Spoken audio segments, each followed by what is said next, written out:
Okay, this is a test of the audio of the GoPro camera's built-in microphone.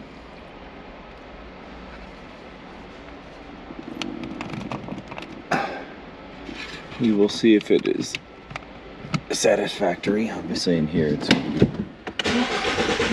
pretty all right.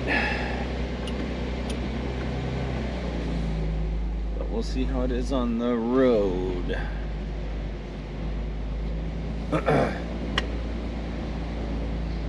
So yesterday's topic was how to deal with failure.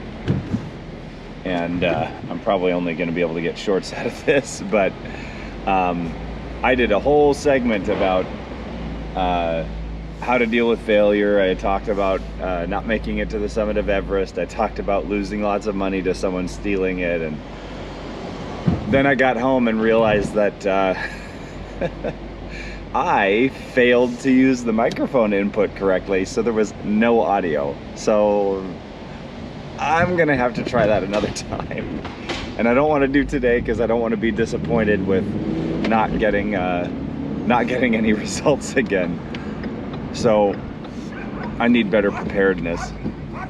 But today is about testing the audio. But yeah, coming out of the parking garage should be low-hanging fruit.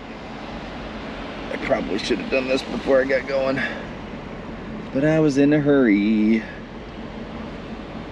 because today the elevator took its sweet time, which was always nice. The building that we're living in now, much like the last one, has an elevator that's been chronically out of service, which if you're the type who's lived in a city, you know that pain.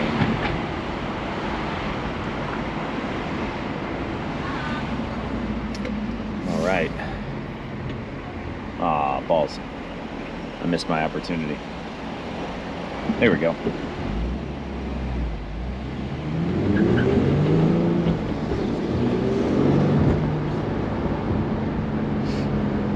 So I have considered that I ought to put a camera on the style bar back here, because so much of the view of my ride or drive to work is really pleasant. I mean, like even just now looking down the boulevard here, you'll see the trees as they pass by. It's really pretty beautiful. And I mean, an open top convertible like this, it's really nice. I wish I could give you the feeling of the nice cool air in the morning and the breeze in the afternoon. Hopefully the moisture isn't too bad. You can't see it, but it's pretty cloudy up toward the mountains, and the Pali Highway goes right through the pass. I mean, it is a mountain pass, so it gets wet pretty frequently. But thankfully it's not terrible, and the temperatures here in Hawaii are, I mean, they do say best weather in the world. And they mean it. Okay, here we go. Something else I want to have the camera focused up front for is so you can see just how bad the drivers here really are. I don't know where the source was, and if I find it, I'll put a link in the description, but I found a survey that was done which reported that Hawaiian drivers in Hawaii are the worst in the United States, and I believe that.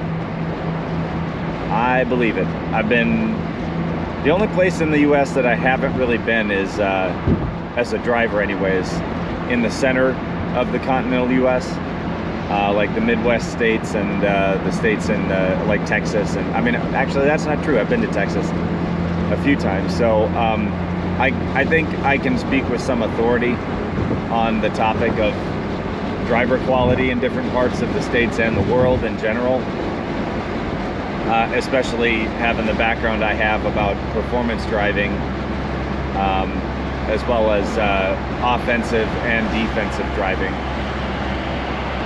And yeah, The drivers in Hawaii just, they don't do certain things that they should be doing.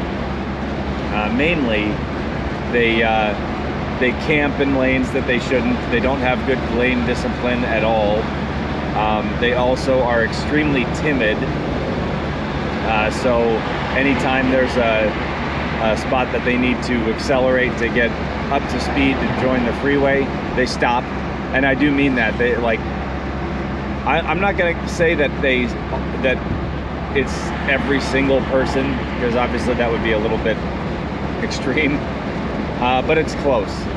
Just about everybody will stop instead of accelerating where they're supposed to. And it's so bad here that even the traffic controls have been engineered for that. There are places where there are stop signs that there don't need to be stop signs, and there shouldn't be stop signs. But the traffic engineers here, I assume, must be locals, because they look at things like that's how they're supposed to do that. And so they put those signs in place, and it makes everybody do the same thing that's the wrong way to handle that kind of traffic. I will say though, I've seen more roundabouts here than I was expecting, which is nice. Although the drivers here don't really know how to handle them. That's not really unique to Hawaii. I'd say that's pretty common in the States. It's sort of a new concept to American drivers. But that's my favorite kind of traffic control. Obviously, like a light like this is just ridiculous. If this thing was a roundabout, all of us would be well on our way already, even with the amount of traffic there is here. And it naturally slows down traffic to safer speeds. So if it's an intersection in a neighborhood or something like that, it keeps things moving without being an obnoxious waste of everybody's time, and without being an opportunity for someone to just straight shot through everything. And what they did here is they put speed bumps everywhere instead. So that's fantastic. And of course, the speed bumps they put in, you can drive over at 40 or 50 miles an hour, no problem. But nobody does that, because they all think that they need to slow down to 25. Well, not all of them, but many of them. I mean, like, here's the perfect example. I'm going nearly 50, and these two folks to my left here both slowed down to about 25, 30 miles an hour. Here's another one, and yes, there are 3 of them on my commute. And yeah, I probably go over them a little faster than I should, but you know what? I want to get to work on time.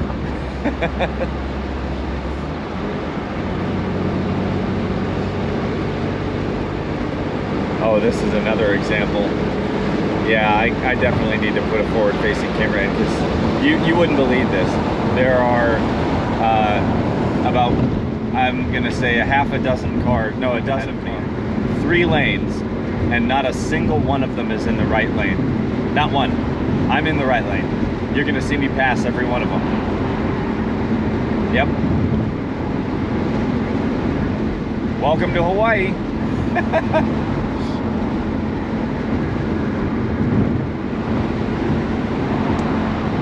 Almost the last one.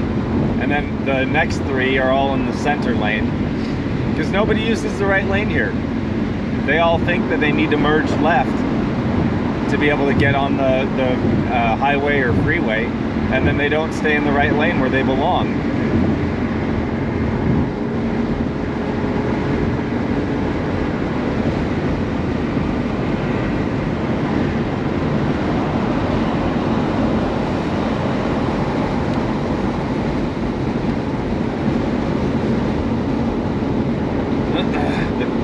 The weather's really nice though. I mean, like, I know I'm gonna beat that dead horse a few times, but it genuinely is. It's like, a lot of people complain about the humidity and the heat in the summertime, but Jesus, I mean, have you been to Bahrain? No. Tell me you haven't been to Bahrain without telling me you haven't been to Bahrain. I think the temperatures get up to like a maximum of 90 or 95, maybe, and that's only for a very short duration of the day, and they cool down extremely quickly following. And yeah, you should probably have air conditioning in your house for that if you're going to be around in your house at that time. But I mean, go to the beach. It's not like you can't, you know, go throw a swimsuit on and go head out to the beach. Go swim in the water in the summertime. It's really nice.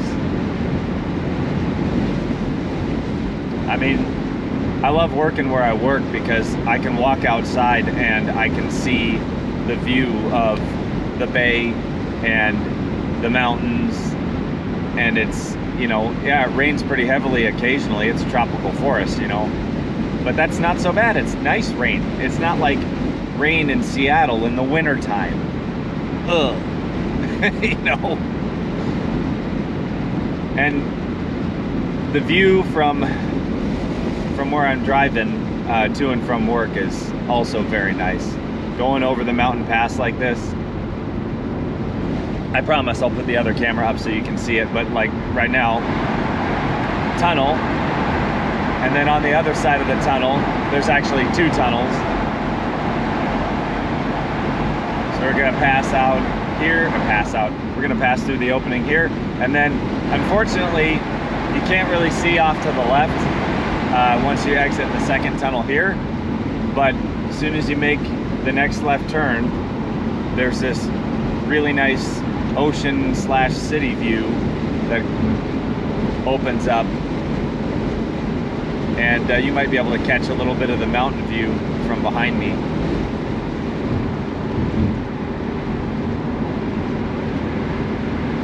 People genuinely slow down a lot, probably a lot more than they need to on the road going down from the tunnels too, but it really does make you pick up speed because the grade is pretty harsh. So what I end up doing is, I mean, I'm in 3rd gear right now, and that starts to drop my speed a little bit, and then this is about where I stay all the way up till I hit the light at the bottom of the hill, because at that point I don't need to be going any faster. The left turn lane there, and again, it could be a roundabout, but the left turn lane there is usually pretty quick. I mean, maybe 2-3 minutes of waiting, if that. But I've had people get angry at me for being in the left lane here and going slow. And I'm just like, you got a traffic light coming up, man. I didn't make that. I didn't choose the traffic controls here. And if they had put a roundabout in, all the people that come downhill that are headed off to town could drive straight through, not stopping. But, you know, first world country complaints.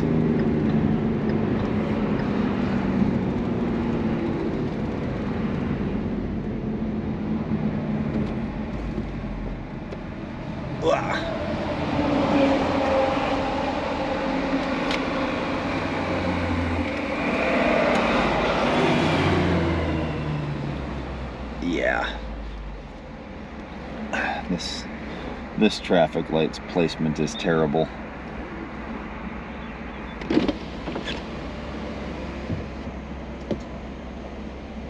Got hair coming off of me all over the place.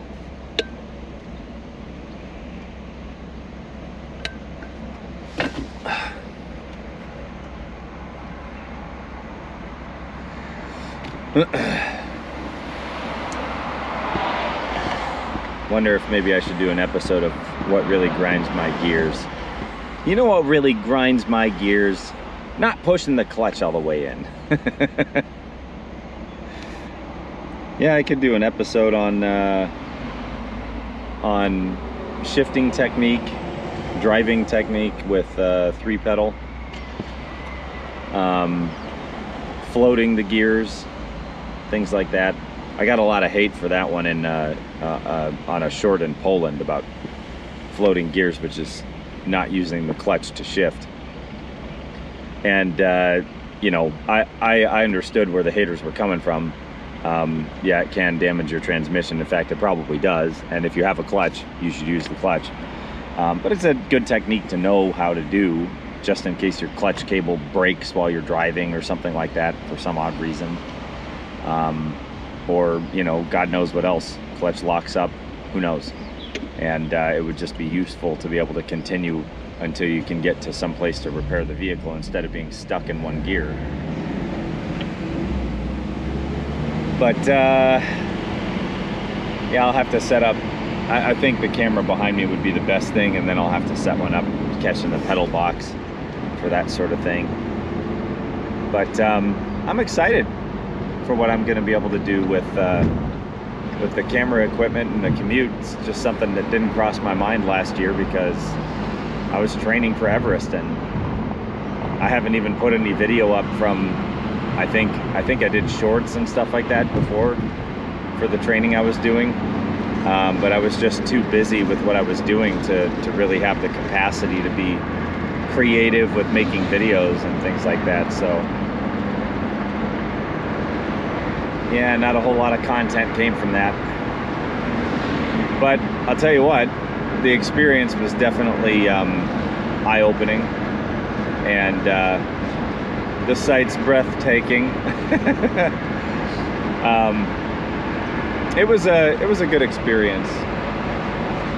I think I would have been better off had I continued to delay a bit longer for financial reasons and for the sake of being able to go climb other mountains in the area and sort of relearn the things that I needed to have kept in mind that just kind of didn't occur to me this time, that would have directed me to make better decisions about how I booked my my expedition and with whom.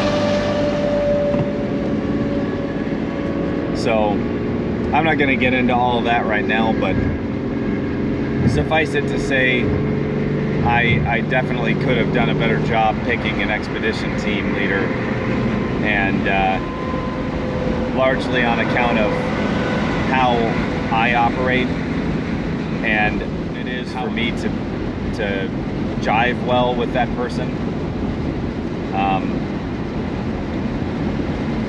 But yeah, okay, so I'll try a little bit of this segment. I only got a couple minutes here before I'm back, or before I'm driving into work. How to handle failure. That's something I think doesn't get talked about enough, because most people don't really want to watch a failure. They want to watch someone succeed at something. And I was watching a video, I think Lost with Lauren or something like that. She was talking about how she just sort of miscalculated things when turning her Harley around. She's a moto vlogger, at least for now. I think she does hiking and other things too, kind of similar to what I do.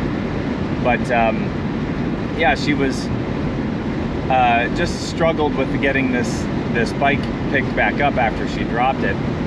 And I was watching that, and the first thing that crossed my mind was like, oh wow, you're what a whiner, you know, like why'd you make a video about this? And then I realized, like, oh, that's like a toxic side of my brain. So I did a little soul searching about why I felt so judgmental about that, and it occurred to me that maybe I had something to say about the resilience that it requires to strike off on one's own and stomach failure of sorts, of that kind, or larger obstacles, and how perhaps your own capacity for you know, eating humble pie and stomaching failure is responsible for how you should go about dealing with those things, or how you should choose the obstacles that you can take on. And I learned the hard way, obviously, from failing to summit Everest and from having things stolen from me that I had no control over, that building that resilience is a skill, and that skill will take you very far in life if you learn how to hone it and put it to practice. So I came up with a couple of takeaways, one of which was understanding your limits and acting within those limits, not taking risks that you can't afford. And I mean, with finances, that's pretty obvious, or I think it should be obvious. But the other one was learning how to distract yourself following a great defeat, and refocusing your efforts so that instead of ending up falling into the rut of depression, you can remain productive and you can continue to position yourself so that you can try new things and move past that failure into something fulfilling. Okay, that's all I got for you today. I'm gonna have to stow the camera. I'm not sure how they feel about that here, so yeah. Thanks for watching. Hope to see you again. Don't forget to like, comment, and subscribe. Bye.